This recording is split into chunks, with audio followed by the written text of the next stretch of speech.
What's going on, everyone? Scott here. Welcome back to the channel. So, Jase Richardson enters his name into the NBA draft and will leave Michigan State after 1 year of college basketball to go and chase his dreams in the NBA. And this is a decision that we were all kind of waiting for here in the fan base. Should Jase come back? Should he go to the NBA?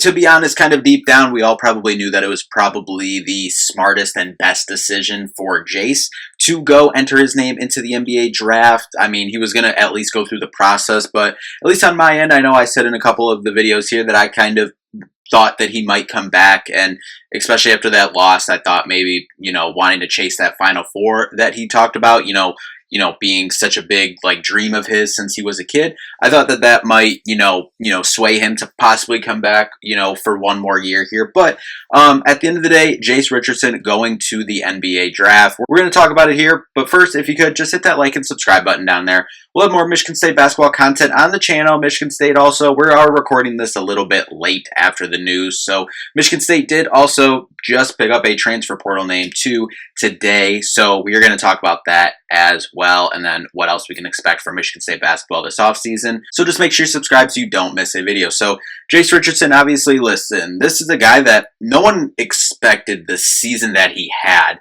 coming into the year. Some people, I mean, it was kind of just like a mixed review, on him coming in. I feel like some people, and I'll say this, I still remember, I will go back to watching the games on the phone in Spain, trying to see everything through the Instagram live, and watching those games, and go back and watch the video. I said Jase Richardson needs minutes this year on this team, and he did get minutes throughout the year, but it was kind of a progression throughout the year. He didn't start a game obviously until February, and we'll get to that here in a second, but he still had really good moments, looked mature. He didn't look like a freshman out there at all, and was just always calm, collected, and making the right decision. I mean, hardly turned the ball over. On the year, he averaged less than a turnover a game. 0.8 turnovers per game is what his average turned out to be for the year. And this was really in the biggest moments, too, that, he was not turning the ball over. If so, 1, 2, I think the most he had in a game, I think, was maybe 3, which is crazy for a guy that, especially throughout the year, that became such a high volume usage player here for Michigan State. But then obviously you look at everything, had some good moments early on, throughout the first month, and Maui, through December as well, had some good moments. And then in January in Big Ten play started to pick up even more. But it was really his game against Oregon where he got his first start that really everything kind of, catapulted from there. He had a couple against Rutgers. He had 20-point game there at Madison Square Garden against Rutgers. He had 13, against Northwestern, 12 against Washington. Nebraska, he had 16, 18 against Memphis and in Maui. So he had some good games early on, but really it was that Oregon game on that Saturday in the Breslin Center that everything kind of catapulted for him, and really did not look back the rest of the season. He didn't, and the team didn't. I mean, that game was obviously Jeremy Fears was out. He was sick. Xavier Booker was out sick. So that is what put Jase into the starting lineup. He was averaging about 20, 24, 25 minutes a game, somewhere in there. That Oregon game, he played 35 minutes, and he only played less than 30 minutes. I think 3 other times for the remainder month and a half or so. Yeah, month and a half or so of the season. So that was really the turning point for everything of the season. He comes out, drops 29 points, and efficient too. I mean, 9 for 13 from the field, 3 for 6 from the 3-point line. I don't think he turned it over in that game either. 0 turnovers, and just really incredible. And then, kind of then adjusting, and he was staying in that starting lineup. But then you have 2 big games against your rival, going 2-0 against your rival, winning big-time road games. I mean, he was a big reason why Michigan State went on that run, and that insane run against the top 25 opponents against, at Illinois. They weren't top 25 at the time, but against Purdue, against that school down the road, at Maryland, home versus Wisconsin, a tough place to play, at Iowa to clinch a Big Ten title, and then at home against your rival as well. And then it continued throughout the postseason. throughout postseason play. I mean, 17 against Oregon, and then 21 against Wisconsin in the Big Ten tournament, and then keeping it going. Bryant, struggled the first game of the NCAA tournament in the first half, turned it on in the second half, 15 points. Only had 6 points against New Mexico, but then 20 points against Ole Miss. And then he always added it in too, had 6 rebounds in that one. And that's what, on the season, you look at his stats overall, 12 points a game, 3 rebounds, 2 assists. And, a lot of this, it was like the big time games, the big time moments. He showed up in other parts of the stat sheet as well. I mean, you look at Wisconsin. Yeah, he only had 11 points in that one, but he also chipped in 6 assists and 5 rebounds, doing stuff off the ball as well. I mean, 15 and 8 at Maryland, 8 rebounds, should I say, in that one. And, really timely shots throughout the year, and finishes the year 41% from 3 on a team in Michigan State that really struggled to get the 3 ball going for most of the year. And he was consistent from the 3-point line throughout this year. So really, overall for Jase, obviously going to miss him. Would love to see him back in the green and white for a second year. But as I kind of led with in this one, this was we all kind of knew deep down that this was probably the smartest decision. I mean, he's mocked for sure in the lottery, but I mean, I've seen him at like 10, right now. So, I mean, what does coming back another year do for Jase besides getting the opportunity to go compete for a Final Four?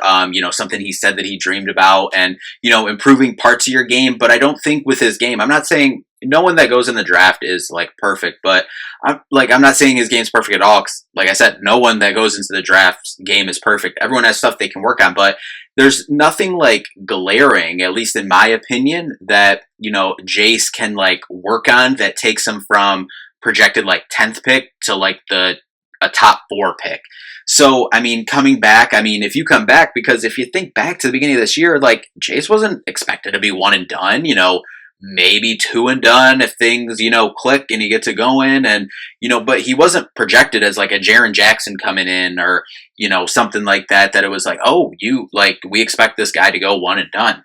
He was projected to be here, 2+ years. So, really, if you come back next year, and, I don't think they would have, but if things go south or sideways, then, you can see yourself falling back out of the lottery, back into the late first round, or, depending on how things go. So I think this was the right decision for Jase. And obviously it sounds like he made the best decision for himself, his family, and, going forward, chasing his dream, going to the NBA. I mean, you're going to be a top 10, 14 pick at worst, hope, I imagine once he gets to the combine, he's going to impress these teams so much that, I could see him, sneaking up, a couple picks as well. Like I said, I saw him at 10 and, 1 or 2 of the mock drafts I looked at, but I could see him. I mean, he's going to, once he gets in front of these NBA GMs at combines and, workouts and stuff like that, I think he could go up even more.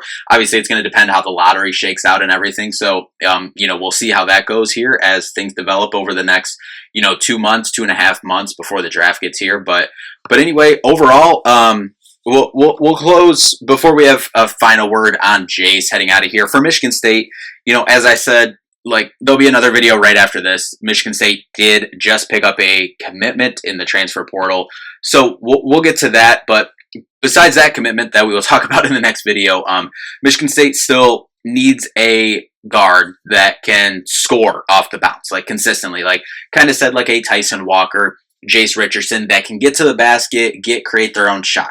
No, we're not saying you're going to find a Tyson Walker, a Jase Richardson in the transfer portal, but someone that can do that, because I'm not saying players aren't capable on the roster right now. I mean, specifically at the guard position, I think Kurtang is going to have a really good sophomore year here and, play major minutes coming up this year.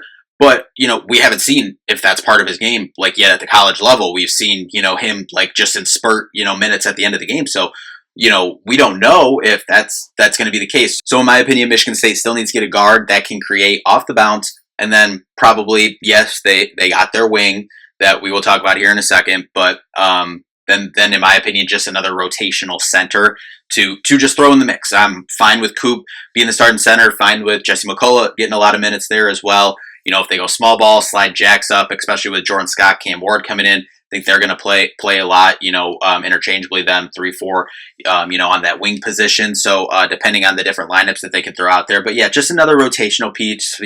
I liked how we had the 3 center, possibility this year. So yeah, I think that's where Michigan State should sit at in the transfer portal right now. But as I said, we'll get more into that in the next video. But overall, we'll close here with Jase. And, for one, have to thank Jase for, obviously, Michigan State does not get back to the top of the Big Ten, winning the Big Ten by 3 games, tying the Big Ten, wins record for a season with 17 without Jase. It doesn't happen. Like, obviously, this was a very, yes, this team was very much a strength in numbers team, and it took everyone to do that. But Jase was one of the main cogs of this thing, especially coming down the second half of the year when you face that gauntlet of a stretch that we kind of just ran through some of those games. Jase showed up big in those moments. Other guys did too, but Jase was the guy. Jase developed into the star, the guy on this team, and he did it with Jaden Akins as well, having his senior moments, and they were able to kind of play off each other, especially kind of that Wisconsin game, that big game towards the end of the season at home that they had to win.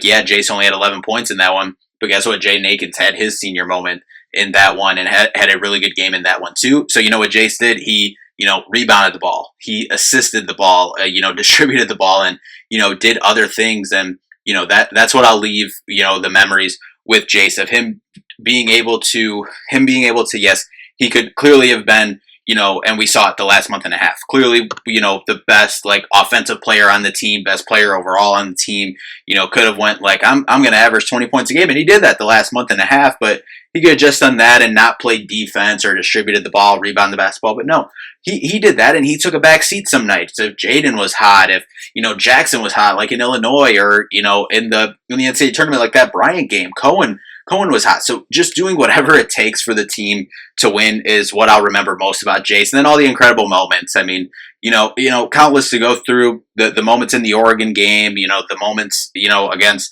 that school down the road, and moments at Maryland, I'll remember, as I said, against Wisconsin as well. So those moments in the NCAA tournament against New Mexico, where, that was a game where he was really struggling, finished 1 for 10 from the field. But I'll remember that he closed it out. His 6 points came in the last minute and a half, 2 minutes of the game, when it mattered most to get Michigan State to a second weekend. So, going through it, sticking in there all year, doing what's best for the team, but then also showcasing his incredible skills, on the basketball court, obviously, and big reason why Michigan State returned to the top of the Big Ten Conference. So can't thank Jase enough, and obviously wish him the best in the NBA. We'll obviously always be rooting for Jase, and can't wait to see what he does at the next level, because I think he's going to be pretty special. So anyway, that'll do it for this one. As I said, we will be back with a transfer portal video coming up next on Michigan State's newest commit. But anyway, that'll do it for this one. Thank you all so much for watching. We'll see you in the next one. Peace out.